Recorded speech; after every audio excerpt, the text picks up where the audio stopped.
Alors bonjour et bienvenue, ici Roy Palace, auteur du blog Le Dessin, l'encyclopédie pour apprendre à dessiner rapidement et facilement, donc l'encyclopédie plein de petites astuces.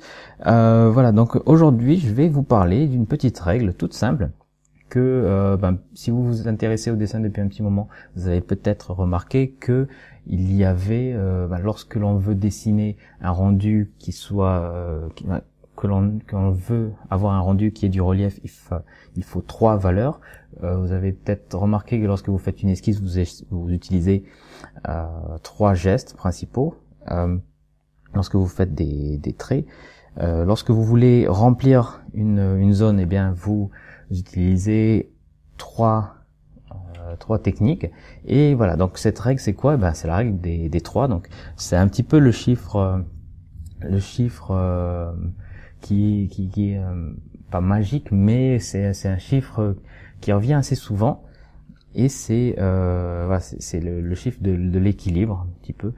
Voilà, et pour vous montrer ça, en fait, j'ai fait quelques petits dessins ce matin, et je vais vous expliquer ça avec les illustrations.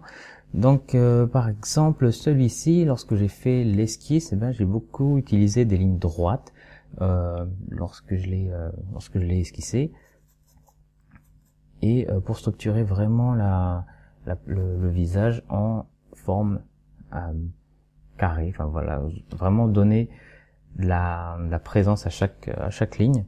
Et je me suis focalisé sur les ombres, spécialement sur les lignes de démarcation entre l'ombre et la lumière. Par contre, pour les lèvres, j'ai utilisé une ligne un peu plus courbée. Donc ça c'était pour l'esquisse. Donc pour vous faire un petit aide-mémoire, je vous montre les lignes que j'ai utilisées. Donc celle-ci, on appuie un petit peu pour que ça se voie à la caméra. Un C, et voilà. Donc cette ligne-là, ces lignes-là sont plutôt de manière très légère, dessinées comme ça avec lors de l'esquisse, de manière très très légère. Voilà, et je vais plutôt utiliser cette ligne droite là lorsque je vais venir préciser les ombres. Dans un second temps, je vais revenir sur cette ombre-là et je vais retravailler dessus.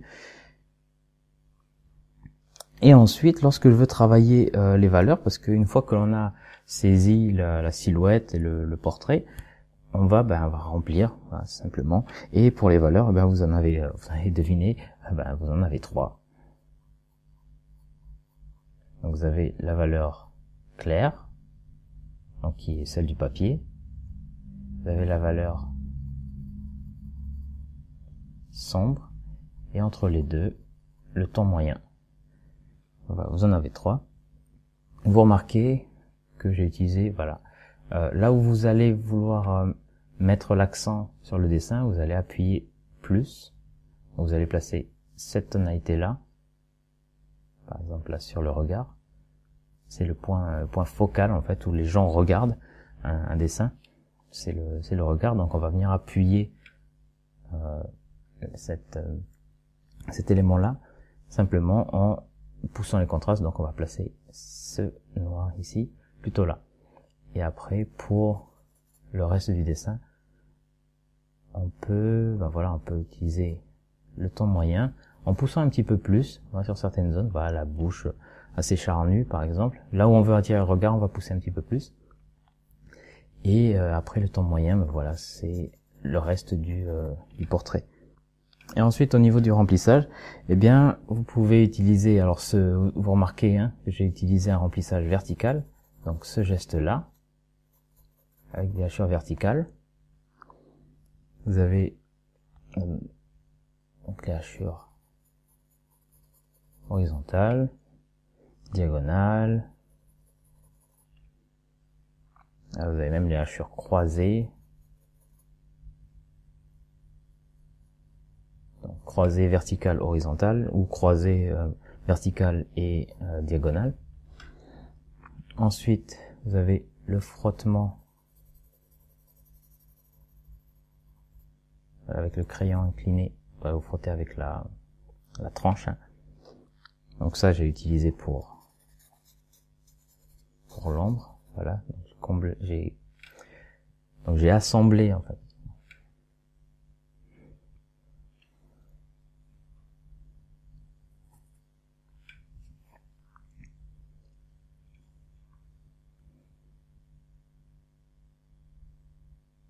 Donc j'ai combiné en fait la position du crayon pour cette gestuelle là avec cette direction-ci.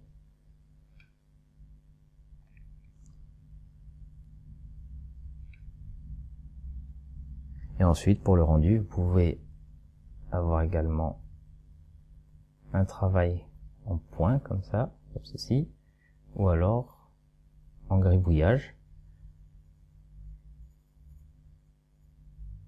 Voilà, par exemple, lorsque l'on dessine des cheveux frisés, ou certaines textures de vêtements, voilà, on utilise ça. Et donc, on a donc ces 3 lignes pour l'esquisse, on a ces 3 valeurs pour les ombres, et pour le rendu, on a donc les lignes sous forme de hachure, on a ce remplissage là avec le crayon à 45 degrés, et les autres techniques qui sont de pointillés et de gribouillage un peu plus chaotique, je dirais, un peu moins organisé que les 2 premières. Donc voilà pour cette vidéo, je vous remercie de m'avoir regardé, et si jamais vous voulez suivre la publication de ces petits cours que je fais sur YouTube, eh bien vous pouvez vous abonner à ma chaîne en cliquant sur le bouton rouge qui se trouve en bas à droite. Donc j'ai besoin de votre feedback sur cette vidéo. Si vous l'avez aimé autant que les autres, peut-être même plus que les autres, eh bien cliquez sur j'aime pour me le montrer. Et puis si vous pensez que ça peut être utile à une personne que vous connaissez, envoyez cette vidéo en cliquant sur l'URL, et puis copiez-la pour l'envoyer par email à la personne à laquelle vous pensez. Et puis exactement l'inverse, si jamais vous n'avez pas aimé, cliquez sur je n'aime pas. Comme ça, moi, ça me fait le feedback. Et ensuite, si vous voulez savoir plus de techniques comme celle-ci pour dessiner les portraits, d'ailleurs celle-ci sur les contrastes, j'en parle dans mon guide pour réussir un portrait facilement en 3 étapes. Donc si vous voulez savoir plus de techniques pour dessiner les portraits ou des croquis rapides, eh ben j'en parle justement de cette technique-là, du contraste sur les éléments sur lesquels on veut focaliser l'attention dans mon guide pour apprendre à dessiner les portraits en 3 étapes. Donc là aussi 3 étapes pour dessiner les portraits. Et voilà, donc je vous remercie encore de m'avoir regardé, et puis je vous dis à très bientôt pour la prochaine vidéo. Au revoir.